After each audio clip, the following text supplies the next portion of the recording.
اختیار ہے اور اختیار نہیں. ابھی تک میں نے جو مثالیں دی وہ منفی چیزوں کی مثالیں دی ہیں, یہ مثبت کے لیے بھی ہے. میں نے پہلے کہا تھا آپ کے والدین کون ہوں گے آپ کا اس کا اختیار ہے؟ آپ کو کوئی اختیار نہیں ہے. لیکن والدین جو بھی ہو گئے آپ کا اختیار نہیں ہے, اچھے ہوں یا برے ہوں, ان کے ساتھ کرنا کیا ہے؟ وَبِالْوَالِدَيْنِ احسان. اچھے والدین کے ساتھ احسان ہے نہیں, کوئی اچھے برے کی بات نہیں ہے.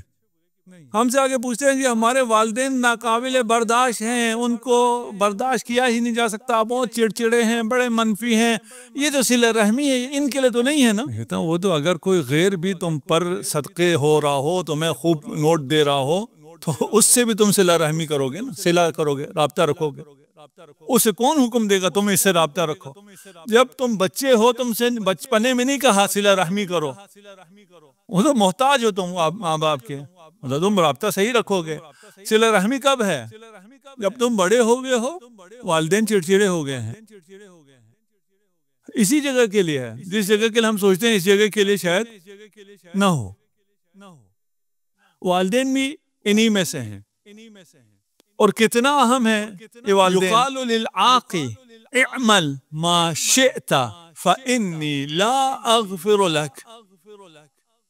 جو عاق کے والدین ہیں ان کے سے کہا جائے گا کہ جو جی میں آیا کرو, کچھ بھی کر لو, میں تمہیں بخشنے والا, جتنی عبادت کرو, جتنا استغفار کرو, جو مرضی کرو, میں بخشنے والا نہیں ہوں. کیوں نہیں بخش رہا؟ ایسے والدین نے عاق کر دیا ہے. عاق کے والدین صرف حیات میں ہے یا حیات کے بعد بھی وہ عاق کر سکتے ہیں؟ وہ حیات کے بعد بھی عاق کر سکتے ہیں. ہم میں سے بہت کہتے ہیں, ہم نے پہلے تو کہا ہے کہ کاش نہیں کہنا ہے. تعلق القلب بالمفقود کفر, کہ کاش واش کاش کو نکال دیں. کاش والدین میرے زندہ ہوتے میں بڑی خدمت کرتا. ابھی کر لو نا, ابھی کس نے روکا ہے؟ ابھی زیادہ ضرورت ہے. اور جو نیک ماں باپ ہیں وہ وہاں سے بھی دعا دے سکتے ہیں اور دعا دیتے ہیں. ان کی دعائیں ابھی بھی ہیں, اس دنیا سے جانے کے بعد بھی ان کی دعائیں آپ کو پہنچتی ہیں. اگر آپ انہیں بھول جائیں, نافرمانی کریں, وہ دیکھ رہے ہیں, وہ ابھی بھی آپ کو عاق کر دیں گے. یقال للعاق, عاق سے کہا جاتا ہے اعمل ما شئت, جو کرنا چاہتے ہو کر لو, فانی لا اغفر لک, میں تجھے بخشنے والا نہیں ہوں. ویقال للبار, جو والدین کی اطاعت کرنے والا ہے اس سے کہا جاتا ہے اعمل ما شئت فانی ساغفر لک, جو جی میں آتا ہے جاؤ کرو, موج کرو, فکر نہیں کرو, میں تمہیں معاف کرنے والا. اب یہ جو بار ہوگا اس کو سمجھ میں آئے گا, یعنی جو اطاعت والا ہے اسے سمجھ میں آئے گا. جو وَقَضَى رَبُّكَ أَلَّا تَعْبُدُوا إِلَّا إِيَّاهُ وَبِالْوَالِدَيْنِ إِحْسَانًا, یہ جس کو یہ سمجھ میں آیا ہوا اس سے کہا جا رہا ہے. اگر یہ جس کو سمجھ میں آ رہا ہے اس کے لیے ہے, جس کو یہ سمجھ میں نہیں آ رہا اس کے لیے نہیں ہے. جاؤ جو مرضی کرنا ہے, گناہ ہوتا ہے فکر نہیں کرو, انی ساغفر لک, میں تجھے معاف کر دوں گا. اب مجھے اس کو زیادہ کھولتے ہوئے ڈر بھی لگ رہا ہے کہ نہ سمجھ میں آنے کی وجہ سے کسی کو غلط سمجھ میں آ جائے کہ میں کل سے گناہ شروع کرتا ہوں. جس کو یہ سمجھ میں آئے وہ گناہ کرتا ہی نہیں ہے, گناہ کے وہ نزدیک بھی نہیں جاتا ہے.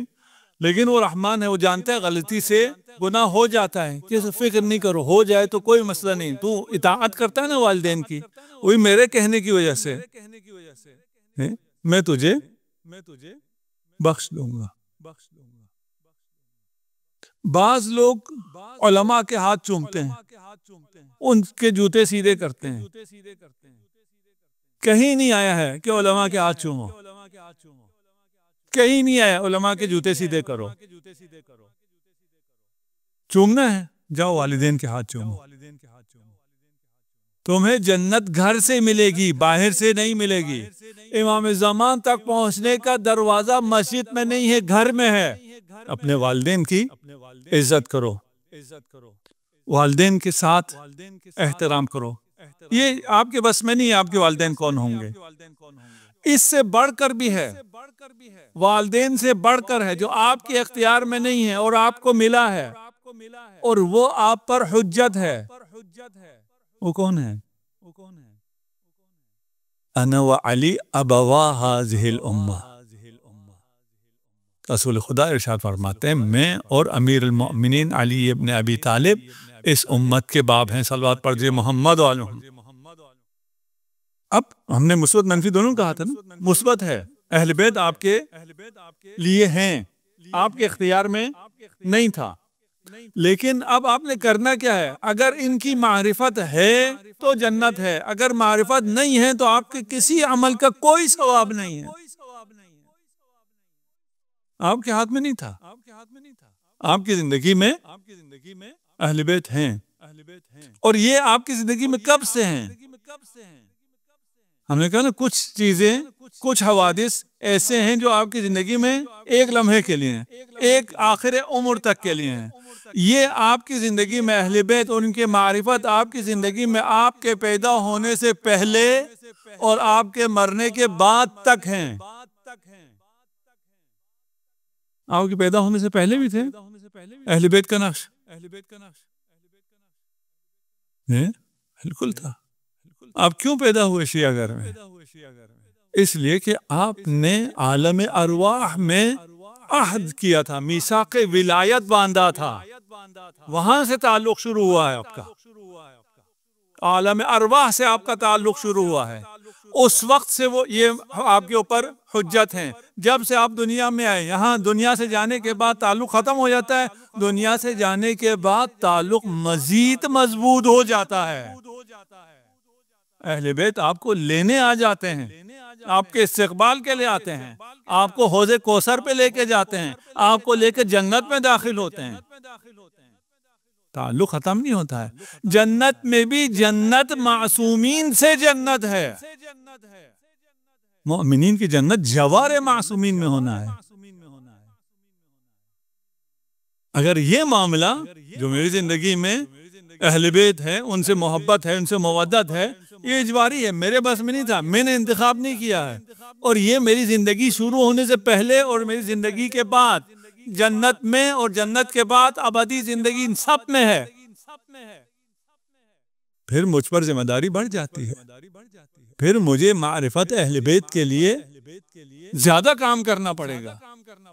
ویلے ایسا ہے کہ میں اپنا ہاتھ بچاتا رہوں, اسے تو کریم لگاتا رہوں, میری آنکھیں ضائع ہو جائیں, کچھ نظر ہی نہیں آ رہا. اپنا ہاتھ میں نے بڑا گورا کر لیا, سافٹ کر لیا, دکھاؤں کس کو, خود کیسے دیکھوں, چلوں کیسے؟ اہل بیت کی معرفت سب کاموں سے زیادہ ضروری ہے. اور اہل بیت کا محور جناب سیدہ فاطمہ الزہرا